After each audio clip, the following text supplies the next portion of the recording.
Support Narativ's independent journalism at patreon.com/narrative and check out our podcast wherever you get your podcasts. And don't forget to subscribe and download.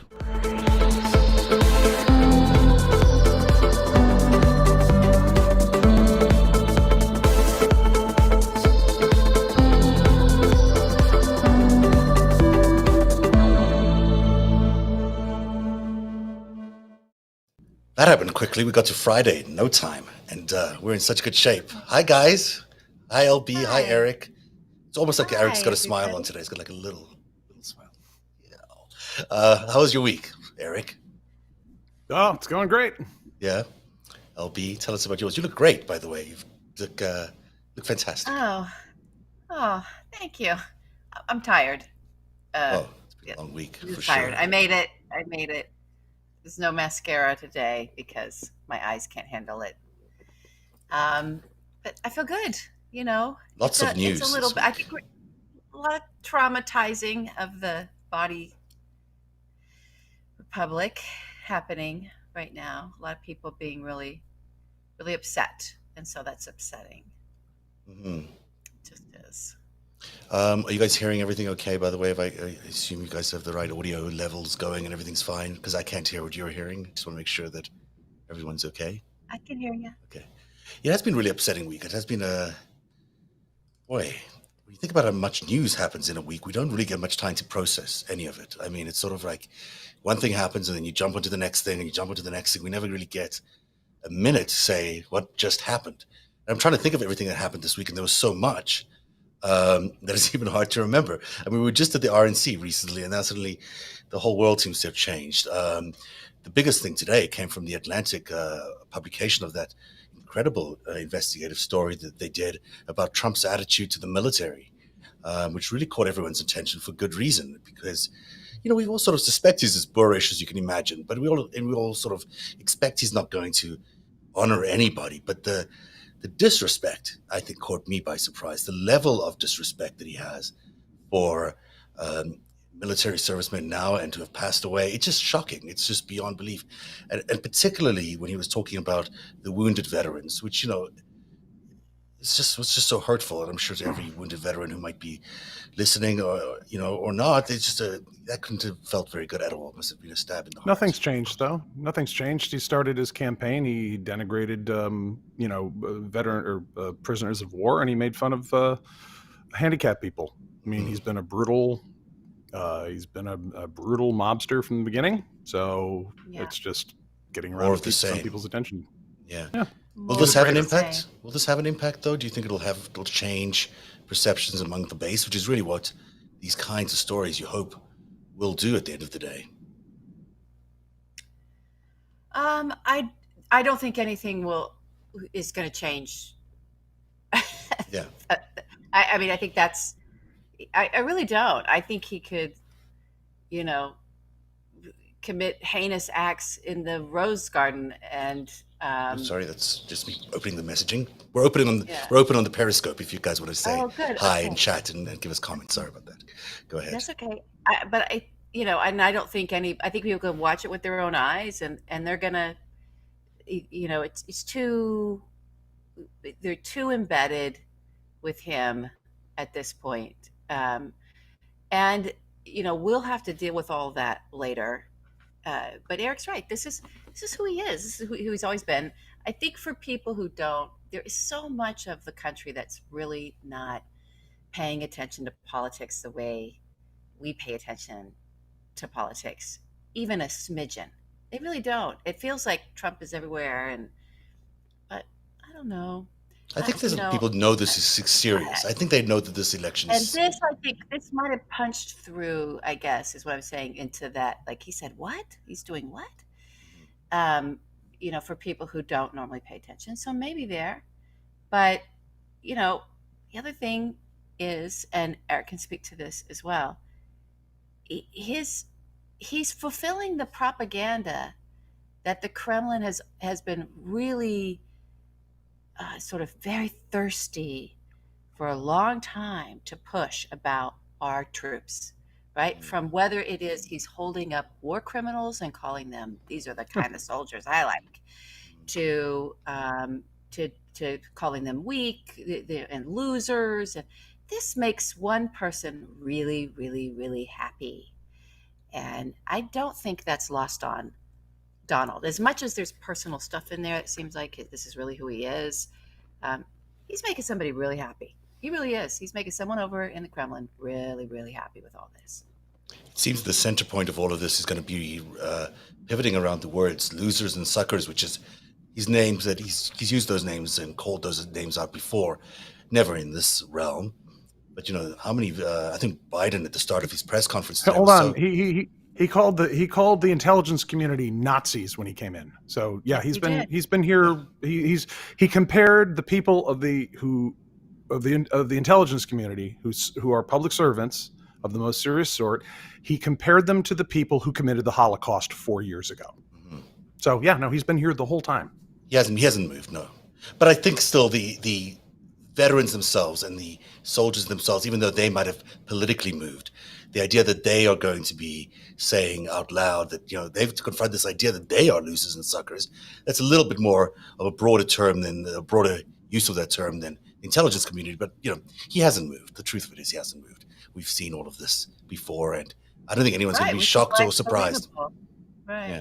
I mean, doesn't mean it's not hurtful and traumatizing, though. I mean, I think one of the things that I'm not a veteran. My grandfather was, right, and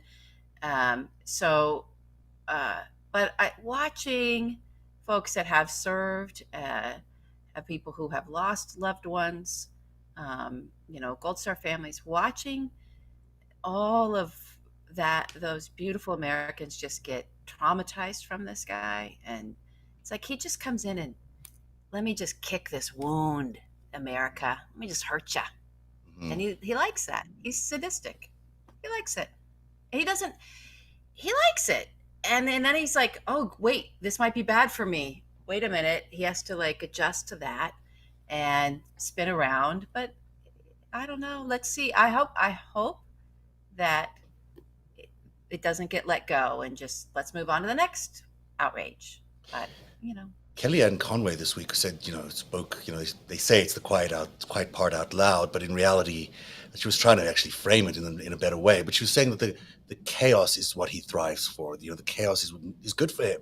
It helps him appear like the strong law and order leader that he's running as.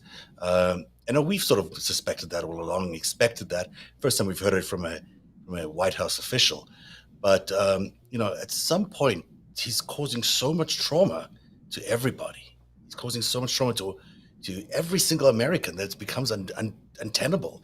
And yet there is a core group of 30% of the population which are hell-bent on supporting him. And I can't believe they don't know what's going on. I find it hard to believe they don't see the outrage from outside, which means they must really believe in what he's saying, which is sort of the idea that you can start an apartheid America and sort of two-tier governments and two-tier systems. I can't think of any other real reason why they would still be following him. I mean, it can't be that they buy all his lies. They just can't be. Well, they're not paying attention to it that closely. I mean, there's only 10% of Americans can name who the Speaker of the House is. So if you're looking for people that have an opinion about Nancy Pelosi's, work, whether it's good or bad, you're talking 1 out of 10 Americans can even start that conversation. I was thinking any of those polls, 25% of the American population is roughly the same amount that believe in angels, can identify the United States on a map, etc. And, I think generally when you look at those, it's also, we don't have that great a public education. It's okay. We certainly have a class in society that wants to tear that apart for everybody that's not them. I'm not excusing ignorance. It's not a great thing, but they're also not plugged into the day to day. They know kind of who's president, kind of maybe who's senator in their state. Maybe they don't. Maybe they know the governor. Maybe they don't. If you're looking for that 25 to 40% of folks, and if the last thing they remember, or if what they're seeing on social media, which is still targeted to them, bolsters what they remember, these kinds of things are not going to pierce through. However, let's not forget that those people are not the most influential. Like if you get all the attorneys and Supreme Court justices and business leaders who are like, whoa, this isn't going to work. that's a smaller section of society, but it will actually have, and when they get off the bus, they can't do this anymore. I think they may stop short of full-on fascism if they want. Peachy Keen 54 is asking, did any GOP speak on this today? And I don't think they did. We were talking about this before. I mean, I didn't see anybody. Did you, Eric? Did you see any? I'm not holding. No, they're trying to change. They're trying to change the subject. They are. Okay. But still, I mean, this is not even be disputed by the leadership of the military, that they've basically confirmed all the details in the story. So it's not one of those things. It's confirmed on Fox News. Yeah, you can't run away from it. They're going to try. Yeah. What are they changing the story to? Are they trying to change it to Snowden or something? I saw Getz out there trying to push that today. I don't Well, our first lady was saying, and not that she's changing the story, it's what's their spin on it, right? So that's what you always have to look for. It's like, how are they spinning this? What are they merging it with?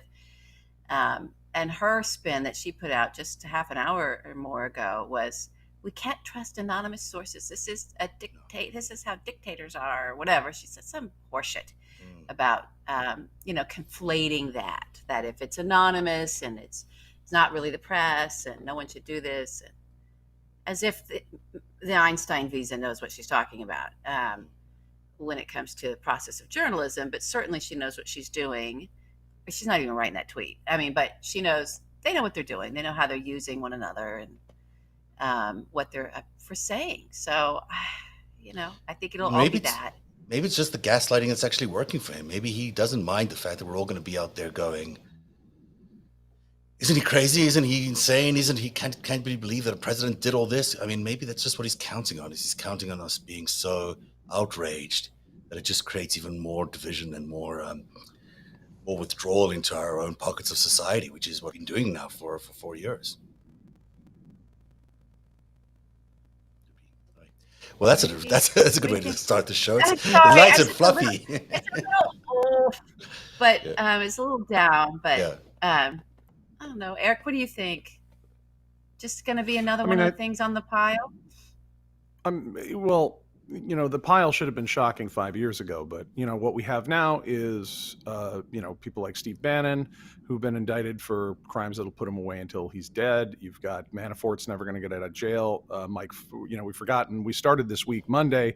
The DC Circuit Court of Appeals rejected the three panel circuit decision there. They're like, nope, we're going to give this case back to Judge Sullivan, and he can look at Rule 48A, which says that Bill Barr cannot just get Mike Flynn off. He's going to look into, what went into this decision, and maybe we should have perjury charges. And a lot of what's gone on has, a lot of the protection Trump has gotten, has been for the fact that people are not flipping. Or as Roger Stone said, it would have made my life a lot easier to flip, and I didn't. But he said it out loud. So he's signaling to every other traitor out there. And if Flynn if they can get Flynn out of this, and maybe they can destroy the post office, maybe they can either get reelected illegitimately or destroy American democracy for Vladimir Putin. Those are their orders at this point. And then maybe you don't have to go to prison just yet. But that was set back on Monday. Nope, sorry, that was a crappy argument. So it goes back to Judge Sullivan. So we'll see what Judge Sullivan does with it. I mean, they really are burning it down. They really are. They're like, okay, we'll burn it. Yeah, we'll burn it down. We'll burn down. They are exactly like I know we've talked about Eric's, game theory thread, but that there was, I think, Eric, there was something I was seeing some of that again today, and I'm like, oh, there it all is. Here it all is. It's the story hasn't changed of who these people are, what they're up to, and what they're going to do. It's very consistent. There hasn't been any deviation around any of this. The only thing that's been inconsistent is the way, like with Trump and everything he's always said about the military and how he's always categorized, is the only thing has been how the public discourse has convulsed around this very clear, steady, this is what it is, this is who they are, this is what they're going to do. Oh, look, they're doing every single thing they were going to do, right? This is how we warned you. This is what it's like. It's all consistent.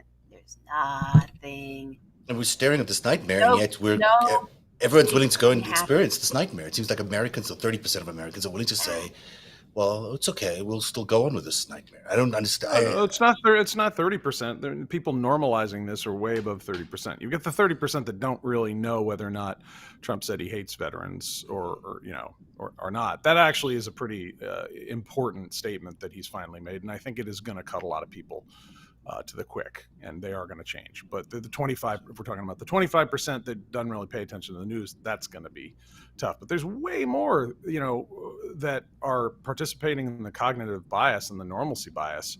Like I'm watching these blue check journalists go, he won't criticize Russia, and I'm really at the end of my rope with patience there. It's like, you think?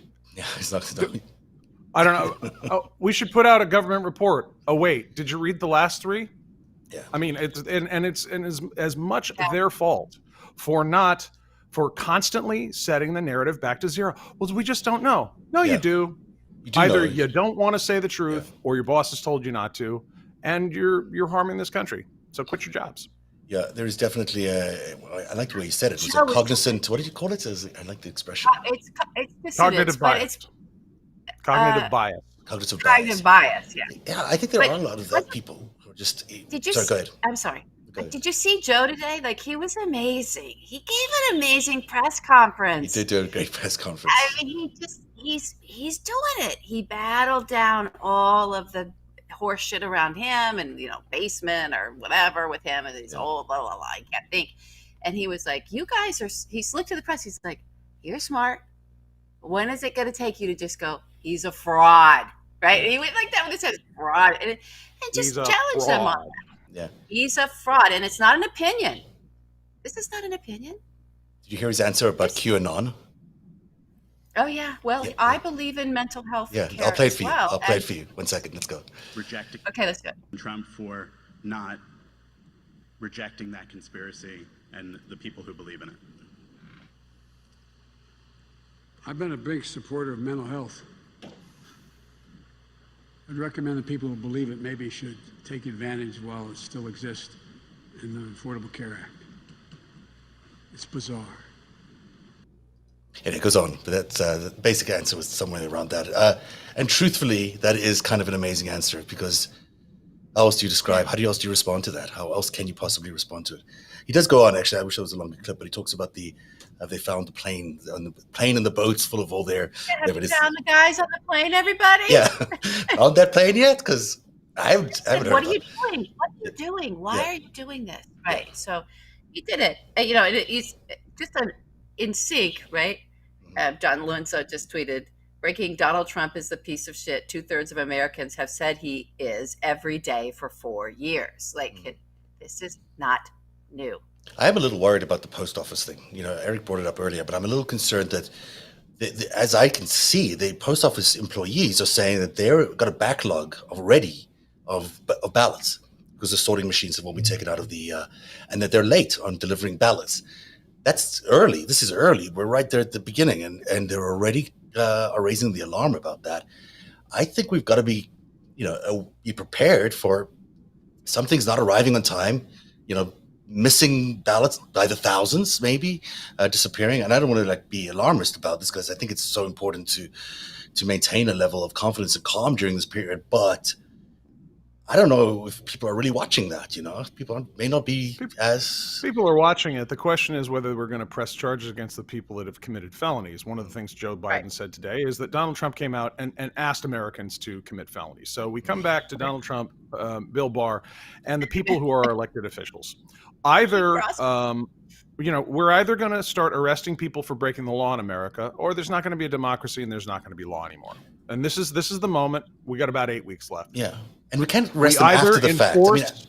We either enforce the law and we stop that. Either Louis DeJoy is out on his ass in about 5 days ish, and they put the machinery back in, and we have a real election, or we don't. And if nobody cares, then I guess this country doesn't deserve a democracy. If the people have been told enough that this is a threat, this is what's happening, they're gonna tear this thing apart. And I'm glad we brought up the veterans, because this is what those people died for. And if you actually care about what they gave their lives for, then maybe you'll give Joe and Kamala $5. You'll call your elected officials and tell them, no, we're not voting for you, even though I'm in your political party, or whatever. We either believe in this country enough to deserve a democracy, or we don't. And I guess we'll see what people do. But we need to act now. I mean, it's not like we can wait until election day and the disputed elections. I think your point is that it has to happen now. Yeah. But who's going to do that? I'm asking for myself right now. I'm not going to pretend. Are we talking about states going and forcing this, or I think this is where people get into the despair. So I want to, like, if there actually is a way to force this guy, are you saying hold him in inherent contempt in Congress and rip his budget? What can we do to compel? Because there isn't any accountability right now, and nobody's willing to step up and make sure there is some. We can't even get Kelly on the record talking about how this guy disparaged his son so horrifically. He's like, I don't want the bad tweets. That was whoever the source is gave that as their excuse of why they won't go on the record. Yeah, we can't talk about Senate Intelligence Committee report Volume 5 more than 3 seconds. People don't care. I mean, it's amazing to me. This remarkable report I've seen issued about anyone, but certainly about this president, and no one will pay attention to it. I mean, every day there's a new revelation from Volume 5 that seems huge. There was one, wasn't this yesterday that we were, where was it? There was a big story we're going to talk about. It wasn't just about Rosenstein. There was another part of that was really interesting. First, Rosenstein basically, turns out, like many of us suspected, basically buried the entire Mueller report by telling Mueller that he could only focus on the criminal stuff, when in fact the FBI was expecting Mueller to cover the rest of it. And that's sort of my takeaway from that story in the New York Times. I mean, it's stuff just washes over people, that there was no ever real investigation into Trump Russia. It was only part of the investigation that we saw from Mueller, and that the rest of the stuff, the counterintelligence report, sort of didn't exist, just went into midair, disappeared, or however that stuff. Don't conflate the investigation of the FBI as a whole and the focus of, assembling evidence that can go into a prosecution. They're different. There's the evidence that the FBI has gathered over many years, which, including on the 2016 election, is proof positive that Donald Trump and the people in his campaign conspired, not colluded, conspired with Russian intelligence. It's done. It's done. We either prosecute it or we don't. It's not, he says it's a hoax. Stop reporting that somebody said it's a hoax. It's done. The Russians admitted it years ago. This is what it is. So whether Rosenstein or later on, Barr or whoever, whether they allowed, prosecution to go forward, there should be contemporaneous memos of those decisions that will outlast whoever's in right now. So if Joe Biden and Kamala Harris win, then there could be a torrent of prosecutions that follow that, because that's the thing about federal stuff. The records that people make, and we have a joke. You ever see that book Everybody Poops? In DC, it's called Everybody Memos. You send yourself emails, you get CYAs and this and that. Everybody Memos in DC. So just let's say Rosenstein or whichever boogeyman that we haven't heard of tried to scuttle something. Well, the person that went, hey, here, go file this indictment. If that person said, okay, sure, thank you, the person who files the indictment was, so I handed that over for indictment today, and 5 days later or 3 days later, when they call, how's that going? And there's nothing. Today I called just get this guy, right, and he didn't say no. And we'll establish a pattern of, hey, I called 10 times. Weird, my indictment's not going through, even though it's a great case. That doesn't go away. It's not like they just throw that all in the trash. That's because look, let's not forget stuff we've covered on this very program. they're taking Ghislaine Maxwell on, not for some stuff that she did with her submarine 2 years ago or whatever, but from stuff from 1994 to 97. If you look at a lot of the mob prosecutions, it's, or the Gambinos, Bananos, Lucchese, whoever, they're dealing with hits that happened in 97 or 98 in Staten Island. It's, that stuff hasn't gone anywhere. So, nobody's out of the woods yet just because this group of, and probably very few in the totality of the U.S. government, which is, a very large group of hardworking people who are almost uniformly patriotic and willing to serve their country for less money they could make in other jobs. Just because you have a few people jammed into, political appointee positions doesn't mean the institutions themselves are broken, or, we can't prosecute based on what we know. I mean, you could probably it does take political will, though. A lot of these take political will. And that's always going to be the case. You're always going to need an AG that's at least, committed to doing real law and order and justice, because otherwise, we see what happens. Barr is killed, attempted to kill about 4 or 5 big investigations. No, maybe more. Yeah, we can't have traitors. Yeah. We can't have traitors in the executive branch anymore. That's a good transition. It is a good Let me jump a little quick, but I want to talk about the traitor list. Yes. Anne Applebaum, who, if none of our listeners are aware of Anne, please go and look at her work. She's extraordinary. And she did an interview, and I think also in the Atlantic. I think the Atlantic did this too. The first interview with Peter Strzok. Oh, yes. And so everyone go and read that, because he was head of FBI counterintelligence. He knows that world, and he does a real clear distinction of, here's what how he was confined. Don't conflate this. This is where the counterintelligence investigation.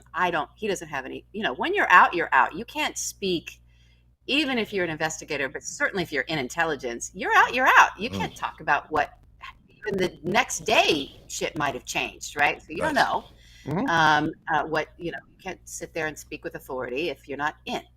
So he's clear about, he draws those boundaries, but he explained it in a way that for me really clicked and made sense. So I encourage everybody to go read that interview. It's a great interview too. It's really good. And Anne is to support Anne. And to talk about support Anne, which is great, and support the Strzok book, which I think is going to be really interesting. But also to talk about Greg O'Lear's I did it again. That's $1. But Greg O'Lear's incredible Prevail piece today, Treason Power Rankings, 101 Collaborators. I've got it up on the screen there, but LB's going to talk a little bit more about it. People were asking where Greg is. Greg's enjoying normal life, I guess, by having a Labor Day weekend. The rest of us are just suckers, and here we are. But we're happy to be here, but we're particularly happy because there's a new list. So tell us a little bit about the list, and then Greg will run us through his top 10, LB. Oh, he just put this together and kind of dropped it on everybody. I had a little hint of it ahead of time. I'm like, you're doing what? He goes, yeah, it's going to be fun. And it's the greatest thing. I can't stop playing with this thing. It's like a toy to me. I love wordsmiths, and Greg really is one. And every once in a while, there's so many zingers in here. There's so many zingers in here. But the context of it is, you've got to be American. He knows there's several people that he just didn't get in here because the list is so big. But he's got some honorable mentions that are great. Yeah, they're good ones. He did the list. There's some that aren't the top 10. Yeah, you want to do the ones that aren't top 10. Like, well, he's going to read through. He's going to read the top 10 to us. So he's here via tape. And he wanted to mention. He wanted to say hello. He wanted to say he's away, and then here he is running us through the top 10. Take a listen. As soon as I find, maybe not so quickly. Sorry, I've just got a little frozen computer thing going on here. So here he is. Hey, Greg. Here are my top 10 most sinister, worst traitors right now involved in Trump Russia, and also in Trump's reign, which includes COVID and people dying of that. So I have number 10, Mike Flynn, the traitorous, treasonous, disgraced general. I have number 9, Eric Prince, real life Bond villain. I don't think we've really scratched the surface of what he's been up to, but I think that when it comes out, it's going to come out hard, and people are going to be very surprised at how His prints are all over everything. Number 8 is Steve Bannon. Bannon, of course, was indicted, was it last week, the week before? I've lost all track of time, but he's under indictment, and he is going to flip like Nadia Comaneci. I think everybody's really sweating bullets, including him through his 3 shirts. Number 7 and 6, you got Roger Stone at 7 and Paul Manafort at 6. The former business partners, now convicted felons. Good for them. Great job, guys. I hope you enjoy life in prison. By the way, don't worry about Roger Stone, this commuted sentence stuff, because that thing is going to get challenged, and he will wind up in jail. That thing is so corrupt and bad, and that's going to get tossed. So, Roger Stone can dance now, but he won't be dancing in 2021. Number 5 is Mark Zuckerberg. Facebook is Russian malware. I don't even know that this guy, I think he's a fraud, and I think, again, we don't really understand yet just how much influence there was there. But all this business with what he's allowing to be seen and what he's not allowing to be seen on Facebook, it's pretty obvious that, he has an agenda. And the agenda is Trump's agenda. Those agendas are aligned. They're in alignment, which is bad. So, Zuckerberg, number 5. Number 4 is Rupert Murdoch. Fox News is it's a blight on our nation. It's just straight up propaganda. They've got a couple of decent newscasters, and just the talking heads there are a who's who of just evil fuckers. And they're all over my list, 101 collaborators. There's a bunch of them on there. Bad people. Hannity, Laura Ingraham, Tucker. These are just, they're not good people. What does Trump say? Nasty people. They're not, though. They really are actually bad people. Number 3, Bill Barr. I think since he took over as Attorney General, the move towards authoritarianism has gotten worse. I think Bill Barr knows a lot about money laundering. I think he's mobbed up. I think he's hiding stuff. I think he's hiding organized crime activity. I don't know if he works for some mobsters or for a foreign government, but I know he does not work for the United States government. He does not work for the United States people. He's not on our side. I think that's pretty fucking obvious. Number 2, cocaine Mitch McConnell. No American has done more to erode the republic and just try to smash the foundations of what we built in this country in my lifetime. I think you got to go back to Robert E. Lee for a larger just traitor against what America is all about than Mitch McConnell. I mean, the damage that this man has caused is it's going to take decades to recover from. And, he's propping up Trump. I don't know why he's doing it, but he's doing it. He's done it the whole time. He will not allow the vote on the election interference because he knows that, or he hopes that Russia will help them. And that's why he's doing it. So, Mitch, go fuck yourself. And number 1, Jared Kushner, acting president Jared Kushner. I think he's calling the shots. I think the list of his crimes is so long that if it were a resume, it would stretch onto multiple pages. And he basically greenlit a blue state genocide and scuttled the plan that his own people came up with because he thought that people dying in mass numbers in New York, where I live, in New Jersey, where I grew up and where I'm from and where he's from, and California and places like that, he thought, hey, if enough blue state people get sick and die, we can blame the governors. It'll be good for Trump's re-election chances. What would have been good for his re-election chances? How about doing something about COVID, you fucking moron? Jared Kushner is evil. He's stupid, and he is number 1 on our list of traitors. It's Labor Day. It's a long weekend, and I hope that everybody enjoys it. I'm going in on a little bit of a buzz. I am not going to lie. As horrible as the comments that Trump made about the military are, I don't know that he can come back from that. I know I've been saying something like that for quite some time, but I just don't see how he can come back from it. It's now been confirmed by the AP. It's been confirmed by the New York Times and the Washington Post and Fox News. He fucking said it. He said that people who died in our wars, our war dead, are losers and suckers. And he doesn't understand why anybody would want to sacrifice for the country when there's not any, transactional good to come out of it on the other side, which means that he's just, he's a mobster. That's what he is. And his time going to come. His time going to come. Yay!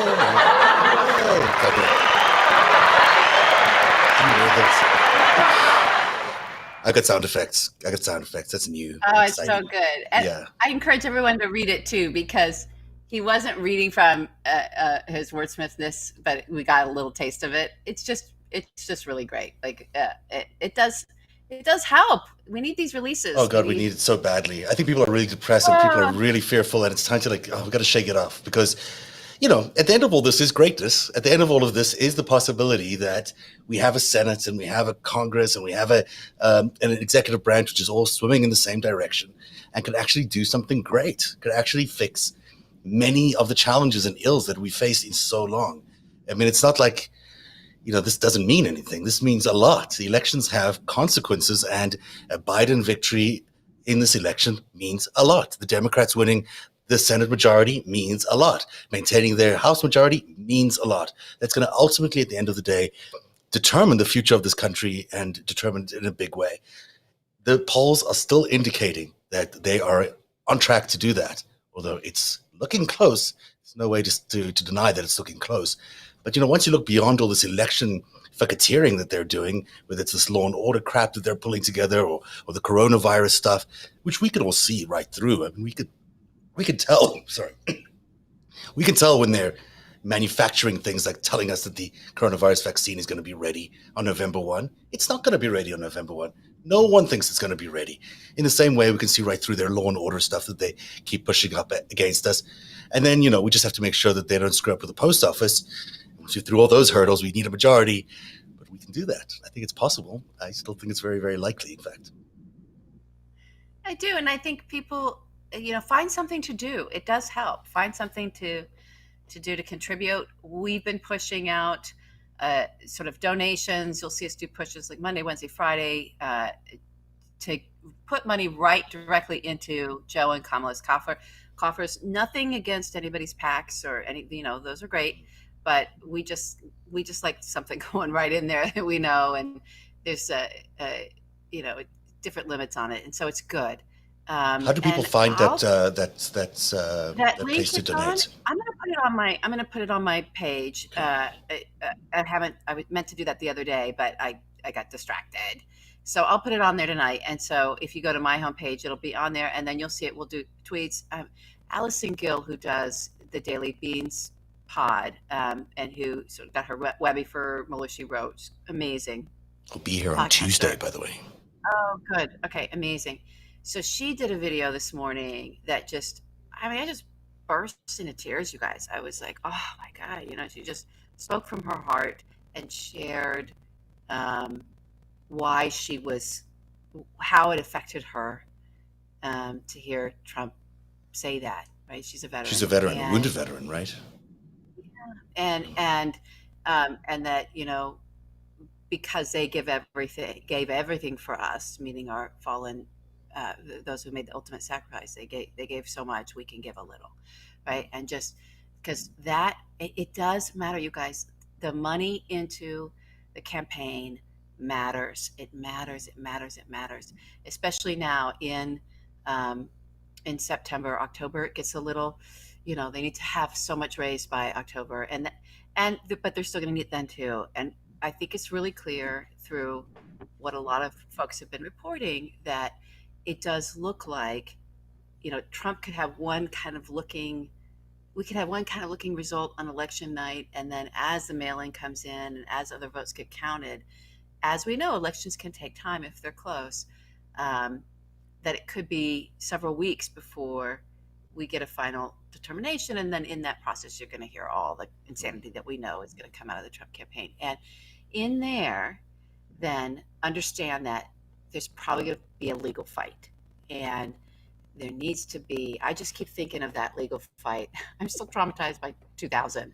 And, I know that money was a factor. I know that Gore sort of backed out and said, this is going to be too big of a fight. It's not good for the nation.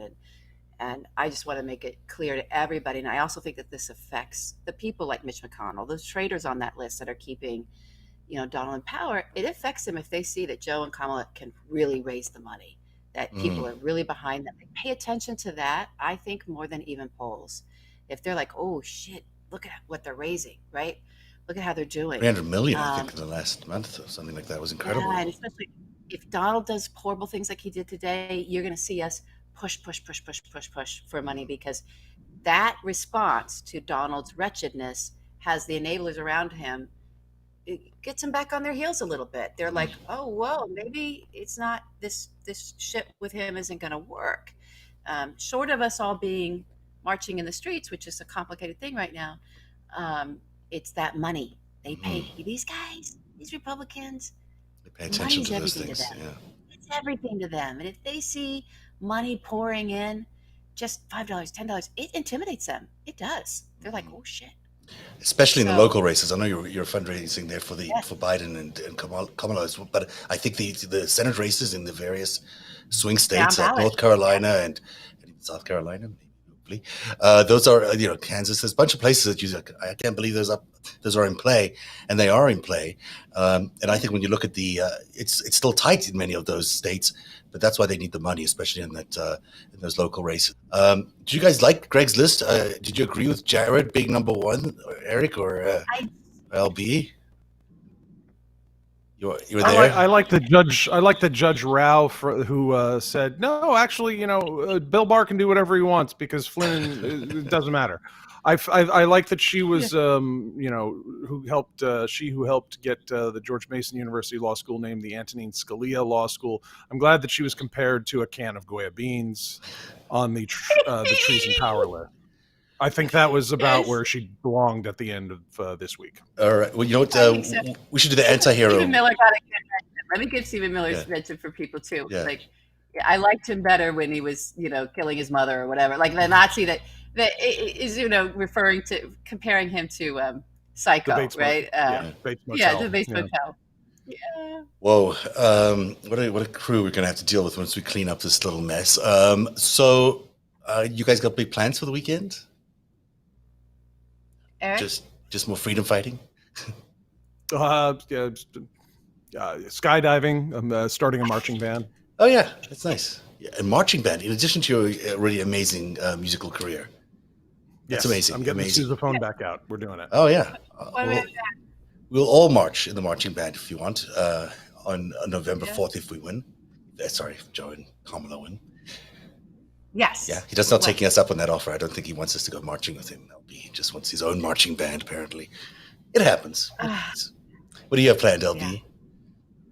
Well, it's going to be a massive heat wave here. So I don't think we're going to venture even into the backyard. So we'll see. It gets really uncomfortable when it's that hot, and then you have to be on standby for fires. And, so that's it. We got turtles. We've got these baby turtles. Turtles are good. They're really sweet. And so I might just hang out with the turtles.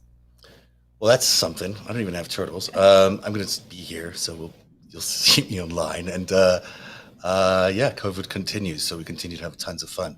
I guess that's the show. That's our show, this Friday after show. Fun times had by everybody. We'll be back Tuesday. Alison Gill is here from, what's her new podcast called again? Daily Beans. The Daily Beans.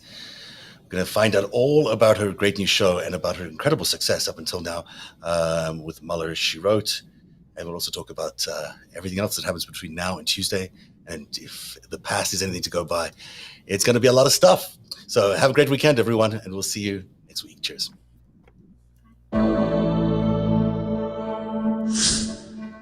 Support Narrative's independent journalism at patreon.com/narrative. And check out our podcast wherever you get your podcasts. And don't forget to subscribe and download.